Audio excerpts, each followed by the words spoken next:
Saudara-saudari, marilah kita mendengarkan renungan dengan judul Yesus dan Nikodemus yang berdasarkan pada Injil Yohanes bab 7 ayat 50 dan 51. Nikodemus, seorang dari mereka, zaman dahulu telah datang kepadanya berkata kepada mereka, "Apakah hukum Taurat kita menghukum seseorang sebelum ia didengar dan sebelum orang mengetahui apa yang telah dibuatnya?" Dalam nama Bapa dan Putra dan Roh Kudus. Amin. Saudara-saudari terkasih dalam nama Tuhan Yesus Kristus. Sosok Nikodemus muncul dalam pewartaan liturgi hari ini. Nikodemus memiliki arti bangsa pemenang. Nama ini seringkali dipakai oleh orang-orang Yunani dan juga muncul di kalangan orang Yahudi. Nikodemus itu seorang Farisi dan bangsawan Yahudi. Ia disebutkan juga sebagai pengajar Israel. Ada kemungkinan bahwa dia juga adalah salah seorang anggota Mahkamah Agama Yahudi. Yohanes menampilkan Nikodemus sebagai seorang Farisi yang berhati lurus dan setia, namun memiliki sifat penakut. Ia diam-diam menemui Yesus di malam hari ketika semua orang sudah di rumahnya masing-masing. Ia takut ketahuan kalau dia berhubungan dengan Yesus. Dalam perjumpaannya dengan Yesus itu, ternyata ia tidak cukup bisa memahami Yesus ketika ia berhadapan muka langsung dengan dia. Nikodemus sebagai pengajar Israel nampak dari pembelaannya terhadap Yesus yang mau dibunuh oleh teman-temannya. Katanya, "Apakah hukum Taurat kita menghukum seseorang sebelum ia didengar dan sebelum orang mengetahui apa yang telah dibuatnya?" Saudara-saudari terkasih, Nikodemus adalah satu dari antara orang Farisi yang mengagumi Yesus, dan dari perjumpaannya dengan Yesus ia mulai terpesona. Itulah sebabnya ia berusaha membela Yesus. Namun, jawaban apakah yang diterima oleh Nikodemus? Jawab mereka, "Apakah engkau juga orang Galilea? Selidikilah kitab suci, dan engkau akan tahu bahwa tidak ada nabi yang datang dari Galilea." Yang dikatakan kitab suci bahwa Mesias berasal dari keturunan Daud dan dari kampung Bethlehem, tempat Daud dahulu tinggal. Yohanes bab 7 ayat 42. Sayangnya, nubuatan tersebut sudah dipenuhi oleh Yesus, anak Maria, yang bapa angkatnya bernama Yusuf, suami Maria. Matius bab 1 ayat 16. Yesus itu dilahirkan di Bethlehem sesuai dengan nubuatan kitab suci. Di Bethlehem, di tanah Yudea, karena demikianlah ada tertulis dalam kitab Nabi, "Dan engkau Bethlehem, tanah Yehuda, engkau sekali-kali bukanlah yang terkecil di antara mereka yang memerintah Yehuda, karena padamulah akan bangkit seorang pemimpin yang akan menggembalakan umatku Israel."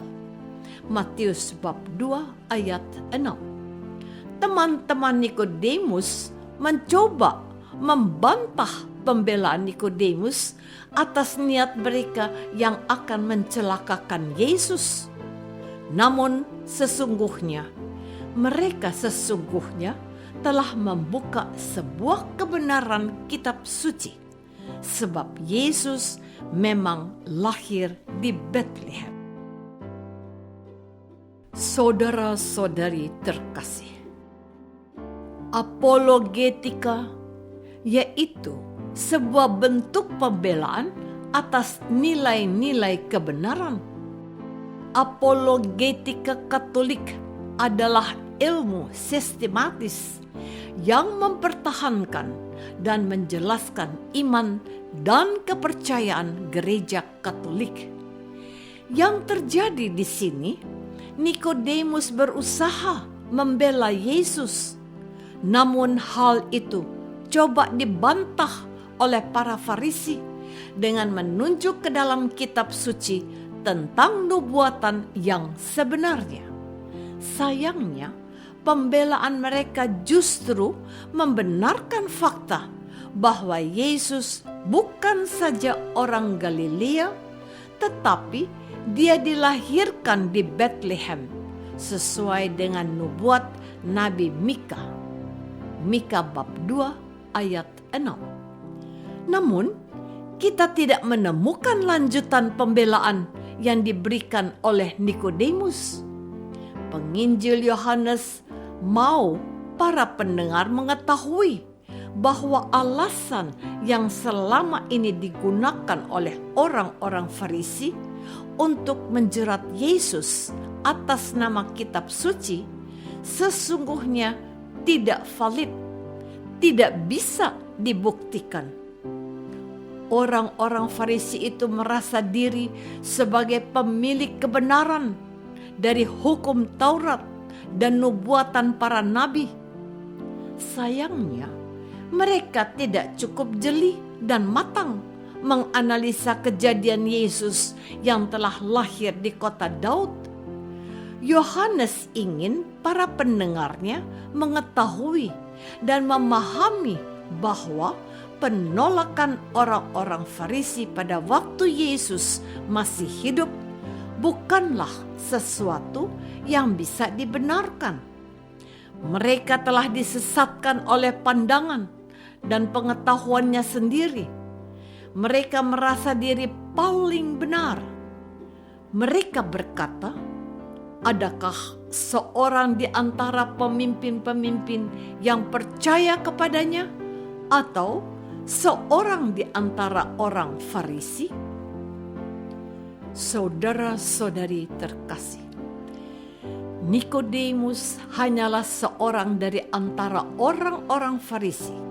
Suaranya tidak memiliki arti dan tergilas oleh pendapat umum yang ada, sekalipun pendapat itu ternyata sesat. Kita sedang dididik oleh Tuhan Yesus bahwa beriman kepadanya itu bukanlah bergantung pada pendapat di luaran sana.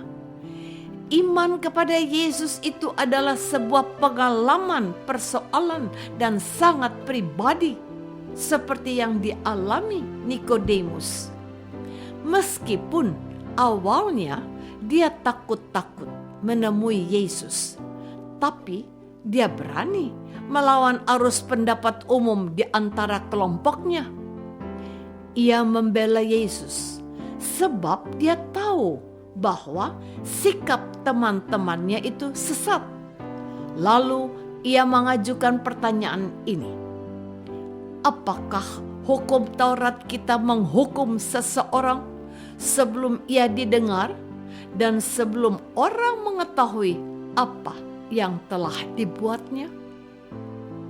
Suatu pendidikan agar kita tidak mudah menghakimi atau mencari-cari kesalahan seseorang, padahal kesalahan itu ada pada kita. Mengapa engkau melihat selumbar di mata saudaramu, tetapi balok di matamu tidak engkau sadari?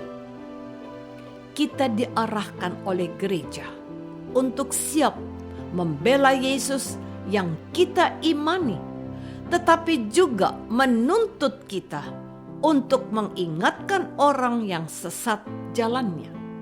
Semua orang harus tahu bahwa Yesus itu adalah Mesias, utusan dari Allah. Kita harus tetap setia pada Yesus, sekalipun tantangan dan salib harus kita pikul setiap hari. Apakah aku berpegang teguh pada imanku sekalipun dicemooh? Apakah aku tetap menjadi murid Yesus sekalipun banyak iming-iming yang ditawarkan kepadaku? Marilah kita berdoa. Bapa yang Maha Baik, tambahkanlah iman kami akan Yesus Putramu. Mampukanlah kami untuk mempertanggungjawabkan iman kami, sekalipun salib dan derita harus kami pikul, sebab kami mengandalkan Yesus Putramu yang selalu menyertai kami. Amin. Semoga kita semua selalu dinaungi dan dibimbing oleh berkat Allah yang Maha Kuasa, Bapa dan Putra dan Roh Kudus. Amin.